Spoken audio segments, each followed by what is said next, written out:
about it. And did you go back then up to the West Wing and tell Mr. Meadows about your conversation with Mr. Giuliani? I did. After Mr. Giuliani had left the campus that evening, I went back up to our office and I found Mr. Meadows in his office on the couch. He was scrolling through his phone. I remember leaning against the doorway and saying, I had an interesting conversation with Rudy, Mark. Sounds like we're going to go to the Capitol. He didn't look up from his phone and said something to the effect of, there's a lot going on, Cass, but I don't know, things might get real bad on January 6th. Ms. Hutchinson, Mr. Meadows is engaged in litigation with the committee to try to avoid testifying here. What was your reaction when he said to you things might get real bad? In the days before January 2nd, I was apprehensive about the 6th. I had heard general plans for a rally. I had heard tentative movements to potentially go to the Capitol. But when hearing Rudy's take on January 6th and then Mark's response, that evening was the first moment that I remember feeling scared and nervous for what could happen on January 6th. And I had a deeper concern for what was happening with the planning aspects of it.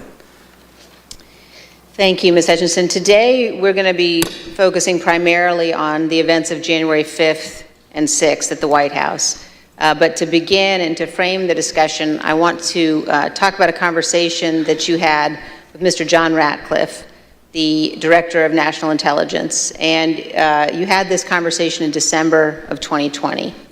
Mr. Ratcliffe was nominated by President Trump to oversee U.S. intelligence, our U.S. intelligence community.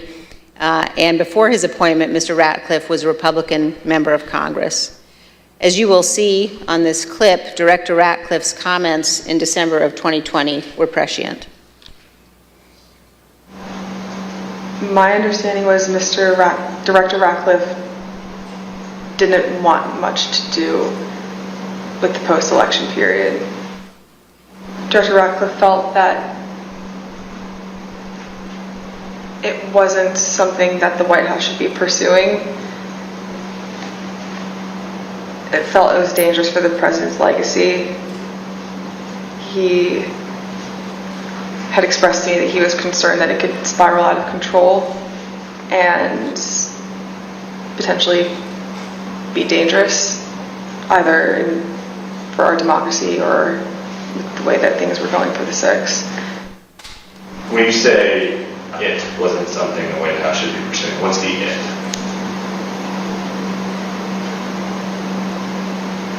Trying to fight the results of the election, finding missing ballots, pressuring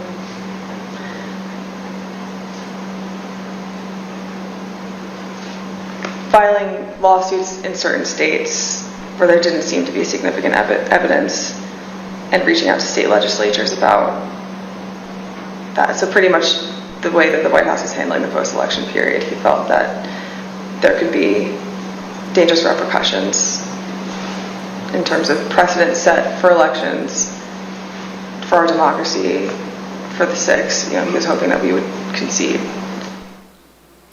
So, Ms. Hutchinson, now we're going to turn to certain information that was available before January 4th and what the Trump administration and the president knew about the potential for violence before January 6th. On the screen, you will see an email received by Acting Deputy Attorney General Donahue on January 4th from the National Security Division of the Department of Justice.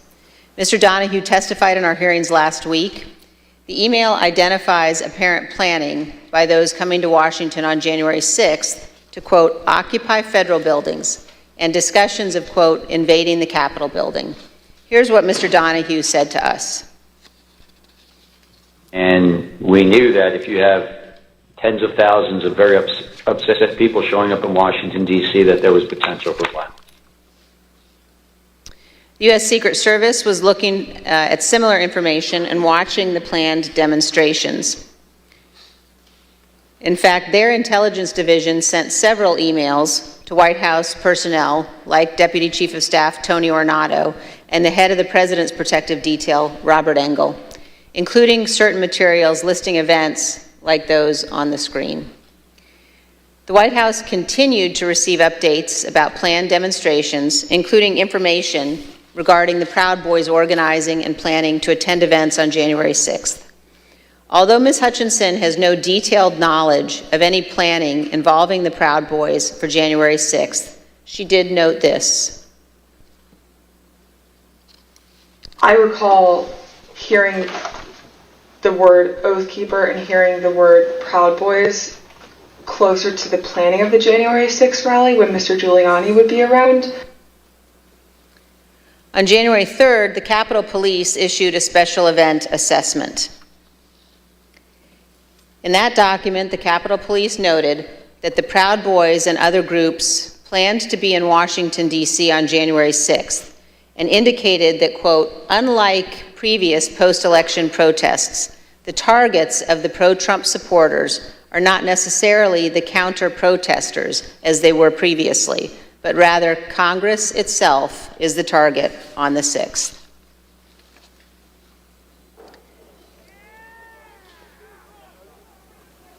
Of course, we all know now that the Proud Boys showed up on January 6th, marched from the Washington Monument to the Capitol that day, and led the riotous mob to invade and occupy our Capitol. Ms. Hutchinson, I want to play you a clip of one of our meetings when you described a call on January 4th that you received from National Security Advisor Robert O'Brien on the same topic, potential violence on January 6th. I received a call from Robert O'Brien, the National Security Advisor. He had asked if he could speak with Mr. Meadows about potential words of violence that he was hearing that were potentially going to happen on the Hill on January 6th. I had asked if he had connected with Tony Ornato because Tony Ornato had a conversation with him, with Mark, about that topic. Robert had said, I'll talk to Tony, and then I don't know if Robert ever connected with Mark about the issue. Ms. Hutchinson, can you describe for us Mr. Ornato's responsibilities as Deputy Chief of Staff? The Deputy Chief of Staff position at the White House for operations is arguably one of the most important positions that somebody can hold. They're in charge of all security protocol for the campus and all presidential protectees, primarily the president and the first family, but anything that requires security for any individual that has presidential protection, so the Chief of Staff or the National Security Advisor, as well as the Vice President's team too. Tony would oversee all of that, and he was the conduit for security protocol between White House staff and the United States Secret Service. Thank you. And you also described a brief meeting between Mr. Ornato and Mr. Meadows on the potential for violence. The meeting was on January 4th. They were talking about the potential for violence on January 6th. Let's listen to a clip of that testimony. I remember Mr. Ornato had talked to him about intelligence reports. I remember Mr. Ornato coming in and saying that we had intel reports saying that there could potentially be violence on the 6th. You also told us about reports of violence and weapons that the Secret Service were receiving on the night of January 5th and throughout the day on January 6th. Is that correct? That's correct. There are reports that police in Washington, D.C. had arrested several people with firearms or ammunition following a separate pro-Trump rally in Freedom Plaza on the evening of January 5th. Are those some of the reports that you recall hearing about? They are. Of course, the world now knows that the people who attacked the Capitol on January 6th had many different types of weapons. When a president speaks, the Secret Service typically requires those attending to pass through metal detectors, known as magnetometers, or MAGs for short. The Select Committee has learned that people who willingly entered the enclosed area for President Trump's speech were screened so they could attend the rally at the Ellipse. They had weapons and other items that were confiscated: pepper spray, knives, brass knuckles, tasers, body armor, gas masks, batons, blunt weapons. And those were just from the people who chose to go through the security for the president's event on the ellipse, not the several thousand members of the crowd who refused to go through the mags and watched from the lawn near the Washington Monument. The Select Committee has learned about reports from outside the magnetometers and has obtained police radio transmissions identifying individuals with firearms, including AR-15s, near the ellipse on the morning of January 6th. Let's listen. The individual was in a tree. He's going to be a white male, about 6 feet tall, thin build, brown cowboy boots. He's got blue jeans and a blue jean jacket, and underneath the blue jean jacket, the complainants both saw a stock with AR-15. He's going to be with a group of individuals, about five to eight other individuals. 2 of the individuals in that group at the base of the tree, near the porta potties, were wearing green fatigues, green olive drab style fatigues, about 5'8", 5'9", skinny white males, brown cowboy boots. They had Glock-style pistols in their waistband. 8736 with the message that subject, weapon on his right hip. Copy that, he's in the tree. Motor 1, make sure PPD knows they have an elevated threat in the tree south side of Constitution Avenue. Look for the Don't Tread on Me flag, American flag face mask, cowboy boots, weapon on the right side hip. I got 3 men walking down the street in fatigue while carrying AR-15. Copy at 14th at Independence.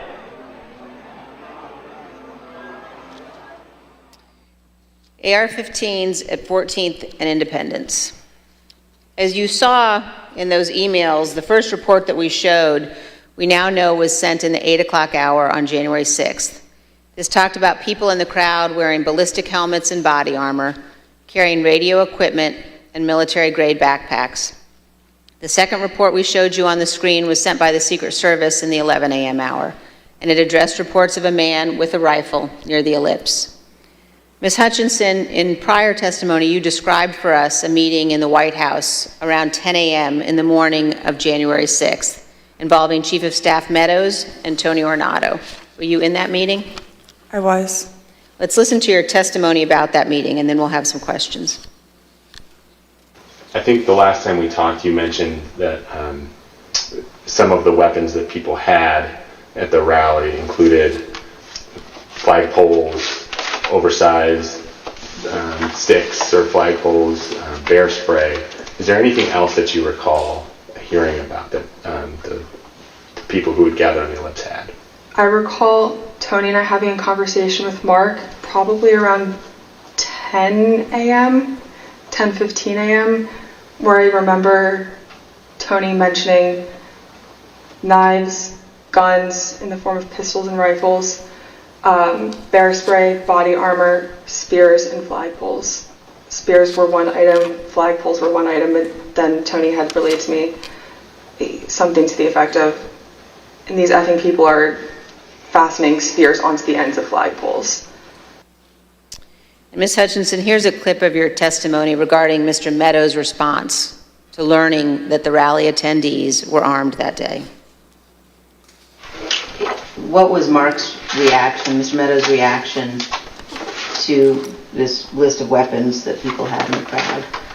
When Tony and I went in to talk to Mark that morning, Mark was sitting on his couch and on his phone, which was something typical. And I remember Tony just got right into it. I was like, sorry, I just want to let you know, and had informed him, like, this is how many people we have outside the mags right now. These are the weapons that we're known to have. It's possible he listed more weapons off that I just don't recall. And gave him a brief but and concise explanation, but also fairly thorough. And I remember distinctly Mark not looking up from his phone. And I remember Tony finishing his explanation and it taking a few seconds for Mark to say something, to the point where I almost said, Mark, did you hear him?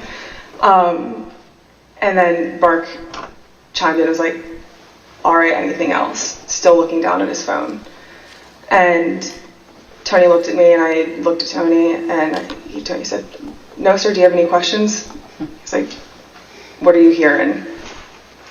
And then I looked at Tony and I was like, sir, he just told you about what was happening down at the rallies. And he was like, yeah, I know. And then he looked up and said, have you talked to the president? And Tony said, yes, sir, he's aware too. He said, all right, good. He asked Tony if Tony had informed the president. Yes. And Tony said, yes, he had. So, Ms. Hutchinson, is it your understanding that Mr. Ornato told the president about weapons at the rally on the morning of January 6th? That's what Mr. Ornato relayed to me. And here's how you characterize Mr. Meadows' general response when people raised concerns about what could happen on January 6th. So at the time, in the days leading up to the 6th, there were lots of public reports about how things might go bad on the 6th, and even the potential for violence. If I'm hearing you correctly, what stands out to you is that Mr. Meadows did not share those concerns, or at least did not act on those concerns? Did not act on those concerns would be accurate. But other people raised them to him? Like in this exchange, you mentioned that Mr. Ornato pulled them aside. That's correct. Ms. Hutchinson, we're going to show now an exchange of texts between you and Deputy Chief of Staff Ornato. And these text messages were exchanged while you were at the Ellipse. In one text, you write, but the crowd looks good from this vantage point as long as we get the shot. He was effing furious. And the text messages also stress that President Trump kept mentioning the OTR, an off-the-record movement. We're going to come back and ask you about that in a minute. But could you tell us, first of all, who it is in the text who was furious? The he in that text that I was referring to was the president. And why was he furious, Ms. Hutchinson? He was furious because he wanted the arena that we had on the Ellipse to be maxed out at capacity for all attendees. The advance team had relayed to him that the mags were free-flowing. Everybody who wanted to come in had already come in, but he still was angry about the extra space and wanted more people to come in. And did you go to the rally in the presidential motorcade? I was there, yes, in the motorcade. And were you backstage with the president and other members of his staff and family? I was. And you told us, Ms. Hutchinson, about particular comments that you heard while you were in the tent area. When we were in the offstage announce area tent behind the stage, he was very concerned about the shot, meaning the photograph that we would get, because the rally space wasn't full. One of the reasons, which I've previously stated, was because he wanted it to be full and for people to not feel excluded because they'd come far to watch him at the rally. And he felt the mags were at fault for not letting everybody in. But another leading reason, and likely the primary reason, is because he wanted it full and he was angry that we weren't letting people through the mags with weapons, what the Secret Service deems as weapons and our weapons. But when we were in the offstage announce tent, I was part of a conversation. I was in the vicinity of a conversation where I overheard the president say something to the effect of, I don't effing care that they have weapons. They're not here to hurt me. Take the effing mags away. Let my people in. They can march to the Capitol from here. Let the people in. Take the effing mags away. Just to be clear, Ms. Hutchinson, is it your understanding that the president wanted to take the mags away and said that the armed individuals were not there to hurt him? That's a fair assessment. The issue wasn't with the amount of space available in the official rally area only, but instead that people did not want to have to go through the mags. Let's listen to a portion of what you told us about that. In this particular instance, it wasn't the capacity of our space, it was the mags and the people that didn't want to come through, and that's what Tony had been trying to relay to him that morning. It's not the issues that we encountered on the campaign. We have enough space, or they don't want to come in right now. They have weapons that they don't want confiscated by the Secret Service, and they're fine on the mall. They can see you on the mall, and they want to march straight to the Capitol from the mall. The president apparently wanted all attendees inside the official rally space and repeatedly said, quote, "They're not here to hurt me." And just to be clear, so he was told again in that conversation, or was he told again in that conversation that people couldn't come through the mags because they had weapons? Correct. And that people, and his response was to say they can march to the Capitol from the ellipse. Something to the effect of, take the effing mags away, they're not here to hurt me, let them in, let my people in, they can march to the Capitol after the rally's over, they can march from the ellipse, take the effing mags away, then they can march to the Capitol. Ms. Hutchinson, what we saw when those clips were playing were photos provided by the National Archives showing the president in the offstage tent before his speech on the ellipse. You were in some of those photos as well. And I just want to confirm that that is when you heard the president say the people with weapons weren't there to hurt him and that he wanted the Secret Service to remove the magnetometers. That's correct. In the photos that you displayed, we were standing towards the front of the tent with the TVs, really close to where he would walk out to go onto the stage. These conversations happened 2 to 3 minutes before he took the stage that morning. Let's reflect on that for a moment. President Trump was aware that a number of the individuals in the crowd had weapons and were wearing body armor. And here's what President Trump instructed the crowd to do. We're going to walk down, and I'll be there with you. We're going to walk down. We're going to walk down anyone you want, but I think right here we're going to walk down to the Capitol. And the crowd, as we know, did proceed to the Capitol. It soon became apparent to the Secret Service, including the Secret Service teams in the crowd, along with White House staff, that security at the Capitol would not be sufficient. I'd had 2 or 3 phone conversations with Mr. Ornato when we were at the ellipse, and then I had 4 men on Mr. Meadows' detail with me in between those individuals and then a few other bodies on the ground, just Secret Service doing advance. They were getting notifications through their radios, and Mr. Ornato in one phone conversation had called me and said, make sure the chief knows that they're getting close to the Capitol. It's they're having trouble stacking bodies. And Ms. Hutchinson, when you said they were having trouble stacking bodies, did you mean that law enforcement at the Capitol needed more people to defend the Capitol from the rioters? It was becoming clear to us and to the Secret Service that Capitol police officers were getting overrun at the security barricades outside of the Capitol building, and they were short people to defend the building against the rioters. And you mentioned that Mr. Ornato was conveying this to you because he wanted you to tell Mr. Meadows. So did you tell Mr. Meadows that people were getting closer to the Capitol and that Capitol Police was having difficulty?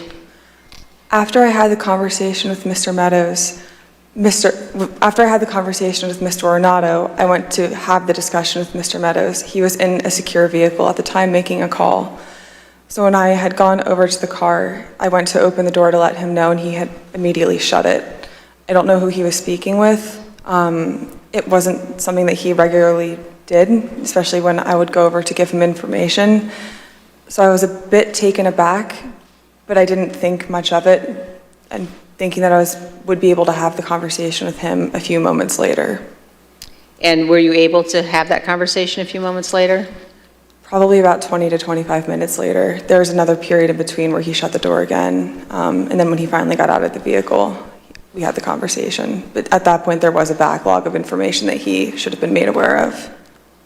And so you opened the door to the control car, and Mr. Meadows pulled it shut? That's correct. And he did that 2 times? That's correct. And when you finally were able to give Mr. Meadows the information about the violence at the Capitol, what was his reaction?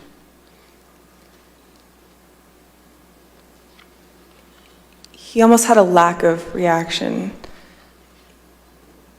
I remember him saying, all right, something to the effect of, how much longer does the president have left in his speech?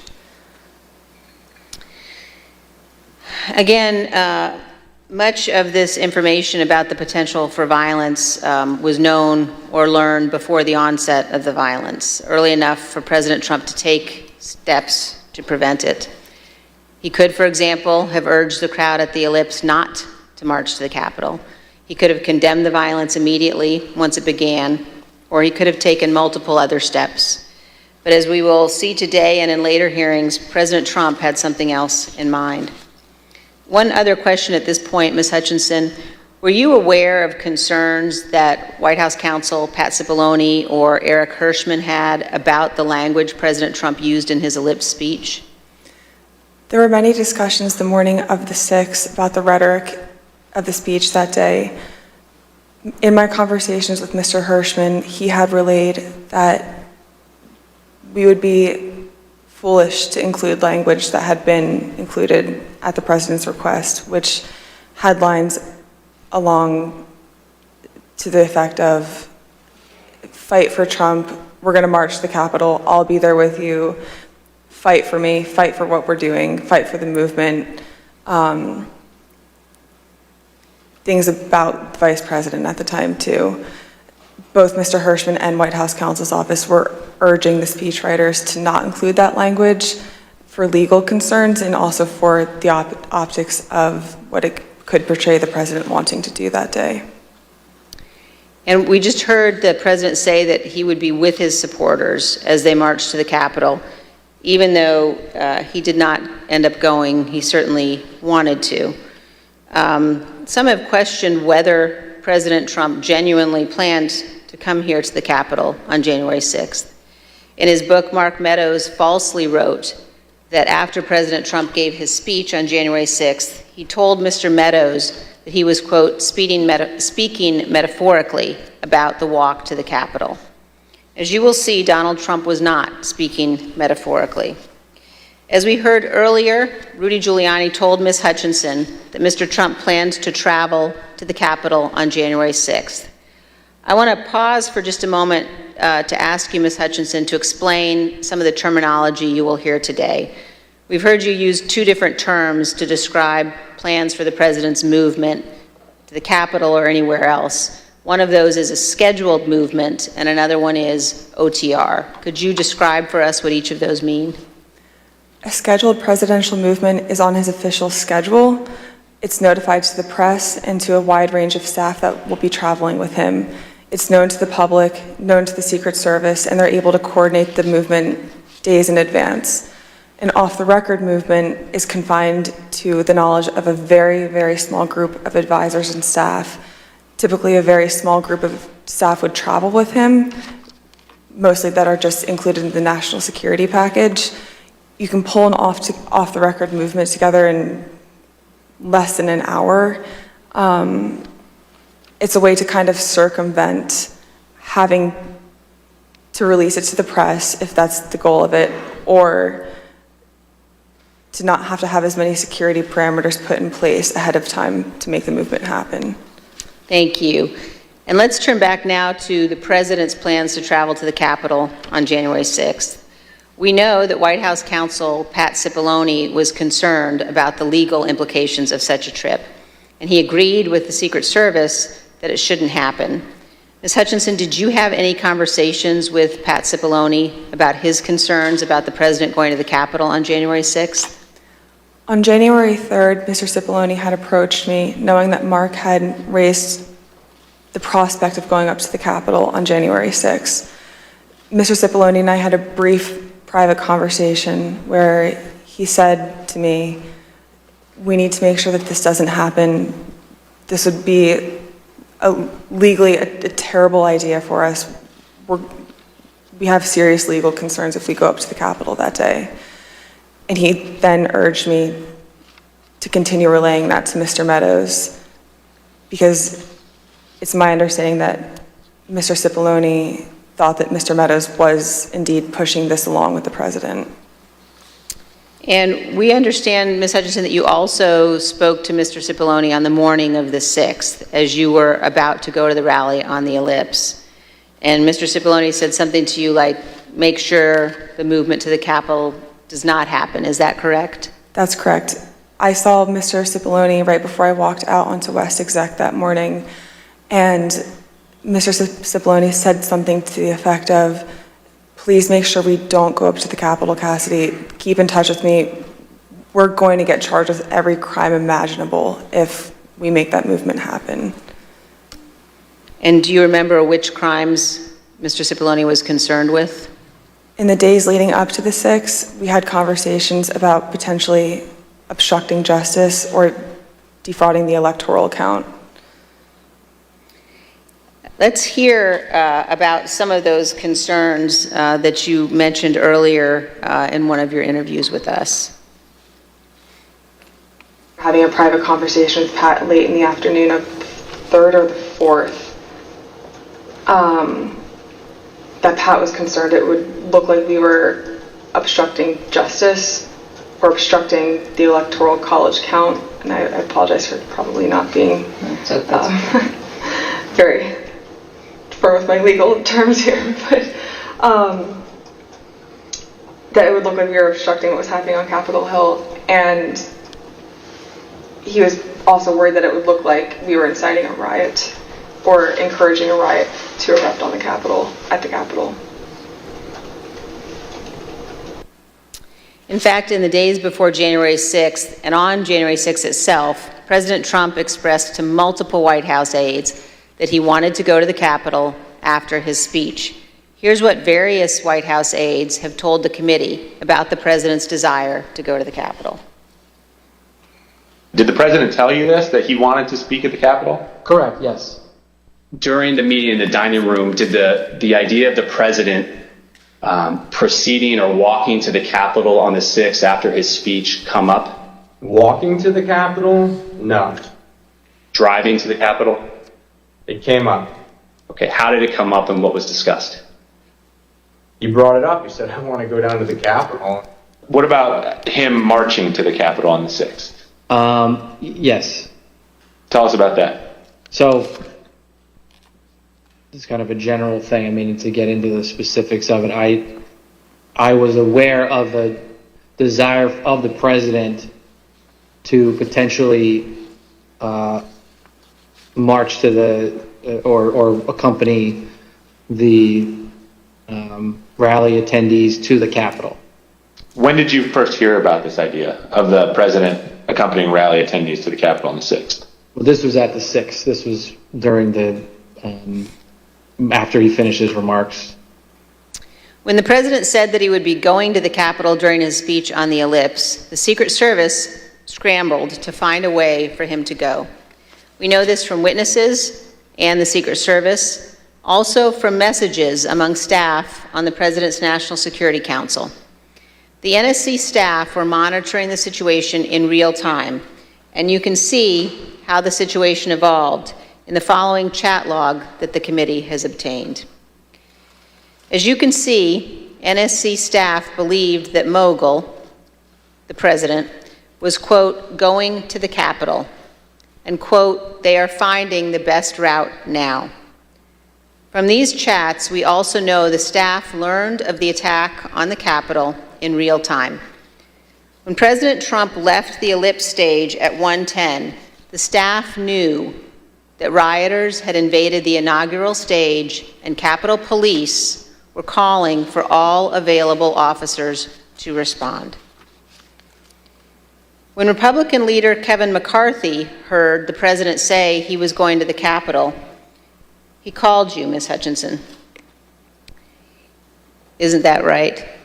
That's correct. And in this text message, you told Tony Ornato, quote, McCarthy just called me too. And do you guys think you're coming to my office? Tell us about the call that day with Leader McCarthy during the president's speech on the ellipse. I was still in the tent behind the stage, and when you're behind the stage, you can't really hear what's going on in front of you. So when Mr. McCarthy called me with this information, I answered the call and he sounded rushed, but also frustrated and angry at me, and I was confused because I didn't know what the president had just said. He then explained, the president just said he's marching to the Capitol. You told me this whole week you aren't coming up here. Why would you lie to me? I said, I'm not lying. I wasn't lying to you, sir. We're not going to the Capitol. And he said, well, he just said it on stage, Cassidy. Figure it out. Don't come up here. I said, I'll run the traps on this and I'll shoot you a text. I can assure you we're not coming up to the Capitol. We've already made that decision. He pressed a little bit more, believing me, but I think frustrated that the president had said that. And we ended the phone conversation after that. I called Mr. Ornato to reconfirm that we weren't going to the Capitol, and which was also in our text messages. I sent Mr. McCarthy another text telling him the affirmative that we were not going up to the Capitol, and he didn't respond after that. And we understand, Ms. Hutchinson, that the plans for the president to come up to the Capitol had included discussions at some point about what the president would do when he came up to the Capitol on January 6th. Let's look at a clip of one of your interviews discussing that issue with the committee.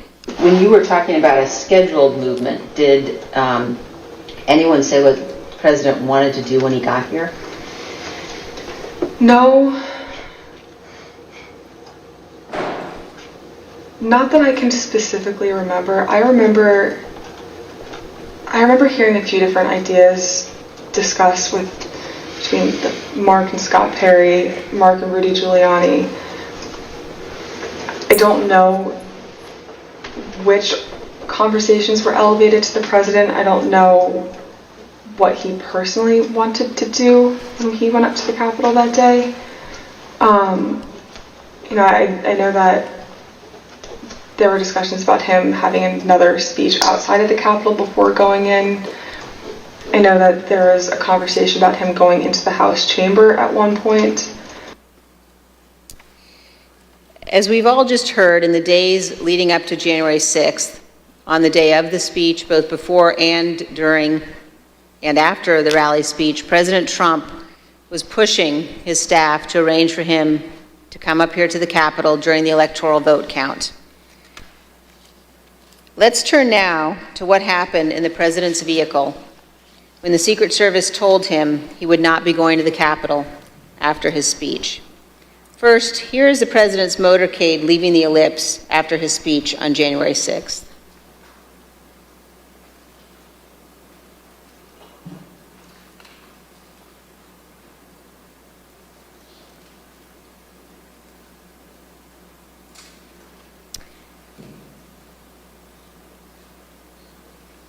Ms. Hutchinson, when you returned to the White House in the motorcade after the president's speech, where did you go? When I returned to the White House, I walked upstairs towards the Chief of Staff's office, and I noticed Mr. Ornato lingering outside of the office. And once we had made eye contact, he quickly waved me to go into his office, which was just across the hall from mine. When I went in, he shut the door, and I noticed Bobby Engel, who is the head of Mr. Trump's security detail, sitting in a chair, just looking somewhat discombobulated and a little lost. And I looked at Tony, and he had said, "Did you effing hear what happened in the Beast?" I said, "No, Tony, I just got back. What happened?"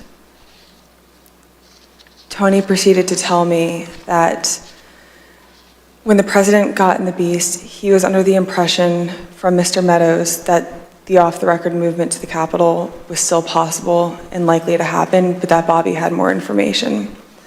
So once the president had gotten into the vehicle with Bobby, he thought that they were going up to the Capitol, and when Bobby had relayed to him, "We're not, we don't have the assets to do it, it's not secure, we're going back to the West Wing," the president had a very angry response to that. Tony described him as being irate. The president said something to the effect of, "I'm the effing president, take me up to the Capitol now." To which Bobby responded, "Sir, we have to go back to the West Wing." The president reached up towards the front of the vehicle to grab at the steering wheel. Mr. Engel grabbed his arm, said, "Sir, you need to take your hand off the steering wheel. We're going back to the West Wing. We're not going to the Capitol." Mr. Trump then used his free hand to lunge towards Bobby Engel. And when Mr. Ornato had recounted this story to me, he had motioned towards his clavicles. And was Mr. Engel in the room as Mr. Ornato told you this story? He was.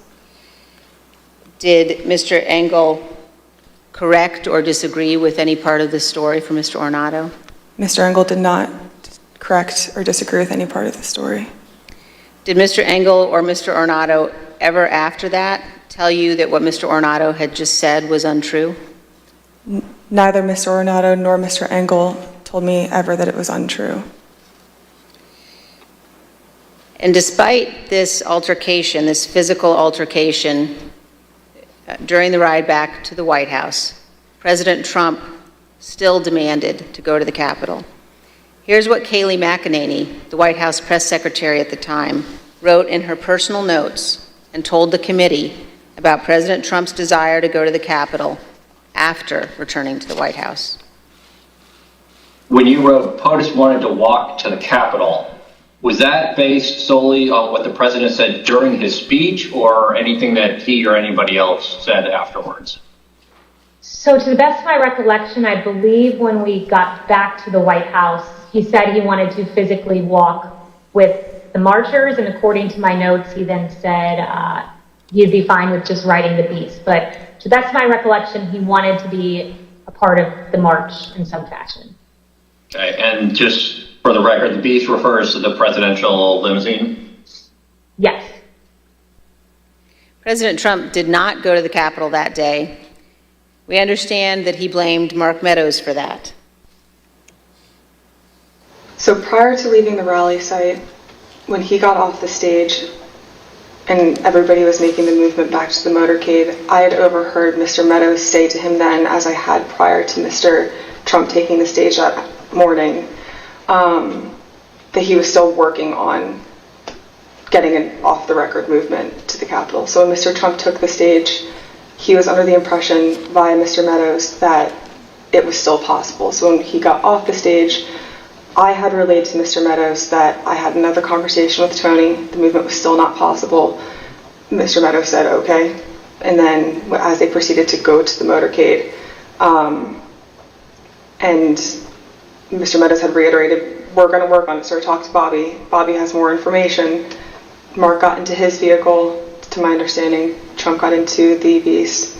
And after we had all arrived back at the White House, later in the day, it had been relayed to me via Mark that the president wasn't happy that Bobby didn't pull it off for him and that Mark didn't work hard enough to get the movement on the books.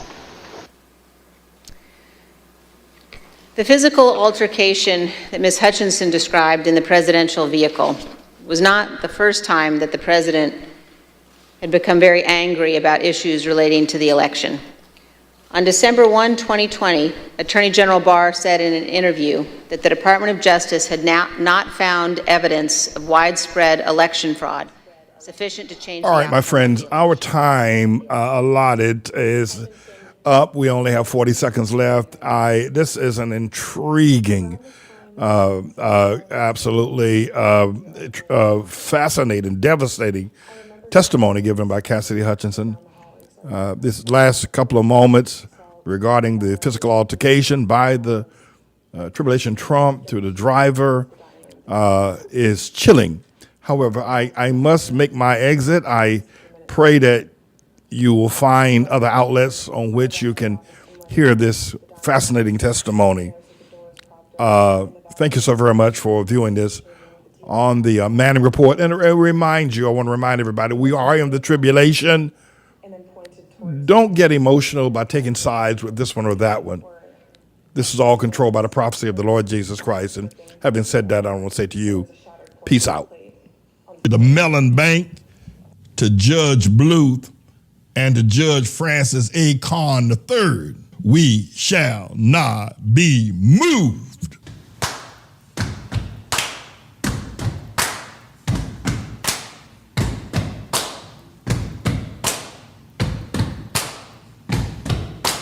We shall